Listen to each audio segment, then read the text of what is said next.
It was the winter of 2014, and Scrolls had left its beta phase for a full release. Developed by Mojang, the studio behind Minecraft, it should have been a hit, but it wasn't. If you've been following my gaming journalism, you'll know that this is a game I've covered in the past quite a bit.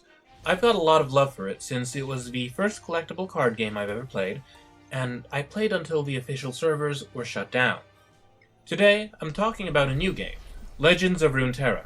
Much like my beloved Scrolls, it's a CCG and it's centered on characters from League of Legends, but unlike Scrolls, I've had no difficulty convincing my friends to play it, and it seems to be a massive success for developer Riot Games. The success or failure of a game is a complex thing. There isn't usually a single factor that kills a game, but a combination of them. Runeterra and Scrolls play alike in a lot of ways. While there's some big differences, such as the 30-tile board in Scrolls and the dynamic turn system in Runeterra, on the whole, they're not too far off from one another. So why is Runeterra succeeding where Scrolls seem to fail?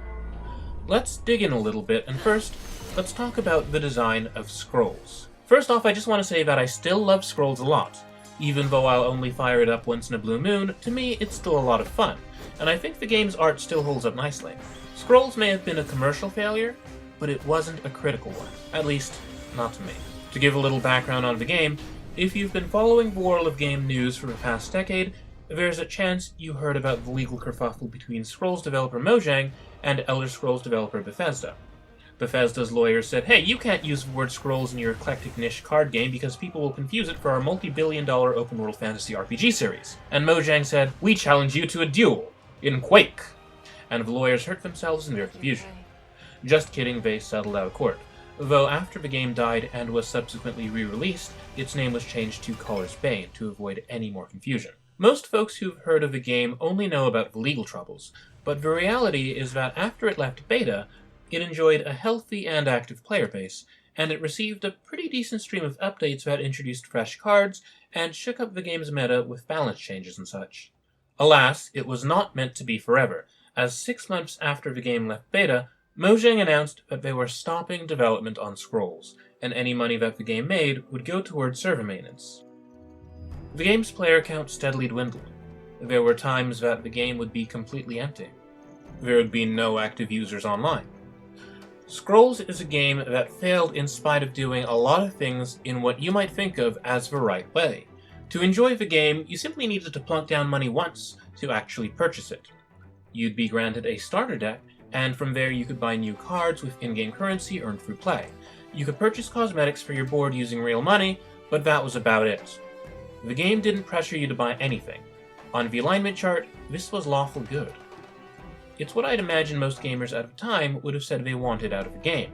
So what killed Scrolls? I think it boils down to a few factors, but for starters, you spend a long time losing. The way that Scrolls worked is that there were cards from 4 regions, each with their own unique type of mana. You could mix as many kinds as you wanted into your deck, but the more you mix, the harder it became to play. The reason for this is twofold. First, unlike most other card games where your mana, the energy you can spend on cards, grows each turn, in Scrolls you needed to sacrifice cards in order to receive mana access. If you couldn't easily raise your mana and draw cards in your deck was sorta doomed. If you did manage to put together a good deck and play against somebody else whose deck was also good, the match could last for a long time, but it might not feel like a fair fight. In Scrolls, as I remember it, much of the time either I or my opponent would get this absurd snowballing of units on the board, to the point where one of us would become unstoppable. Each unit had a countdown, meaning that you were just watching the clock tick down to your doom. You desperately sacrificed more and more cards, but nothing. It often wasn't enough. Your demise came gradually. Dedicated as I was to the game, when rounds went like that, as they often did, it really just drained the fun out of the experience. I was just watching the board, knowing there was nothing I could do. Now compare this to Legends of Runeterra. Runeterra has this fascinating system for the way turns in the game are handled. There's a constant back and forth between you and your opponent, because each card has a different sort of speed. So for instance, a burst speed card, like Warning Shot, can be played instantly when it's your turn, and your opponent cannot react to it. but a fast card, such as Steel Tempest, doesn't resolve its effect until you end your turn and your opponent, after deciding whether or not they'll react to the card, ends theirs. Your opponent could choose to react to a fast card with another fast of their own, or with a burst, but never with a slow. And sometimes you can counter-respond to your opponent's responses. The way I'm describing this makes it sound more complicated than it really is. Riot did a great job making the whole system intuitive, and while it takes time to learn, once you get the basic gist of how the game flows, it's a lot of fun. You don't spend your time just waiting. The game keeps you active and moving even when it's your opponent's turn to strike. Something I've noticed about Runeterra's system in particular, however, is that it stops decks from running out of gas, so to speak. It's harder to win by a crazy landslide in Runeterra than it is in Scrolls, but it's also harder to lose by a slow and unyielding 45-minute slaughter. Basically, victory in Legends of Runeterra comes after both sides have struggled hard against one another, or when one side does not have the right cards to make a response to whatever it is that they're being hit by. I think one of the reasons why Legends of Runeterra is succeeding, where other card games haven't, boils down to money. Runeterra is completely free, unless you see a cosmetic item that you want to pay money for, while Caller's Bane charged folks an entry fee. The game was free to start, but you needed to pay money if you actually wanted to expand beyond the starter deck. It was a fair model, as the game wasn't pay to win, but I think that barrier, in conjunction with the game's complexity, kept away a lot of potential players. Caller's Bane isn't the only game to run into a similar issue. Valve's Artifact, which was, or is, their card game based on characters from Dota 2, costs money to start playing, and it costs money to continue playing, as you need to buy card packs. Needless to say, the game's not doing well.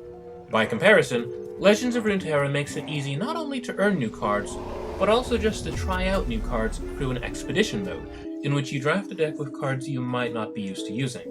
It's a great way to find new concepts for decks, which keeps the experience feeling fresh. When you're forced to improvise, you can come up with new strategies.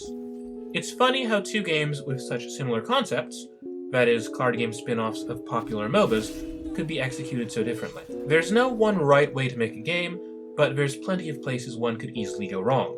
Thus far, Legends of Runeterra has stepped around the issues, and I'm hoping that the game enjoys a long, bright future. What do you think? Is Legends of Runeterra going places? Were you a Scrolls player?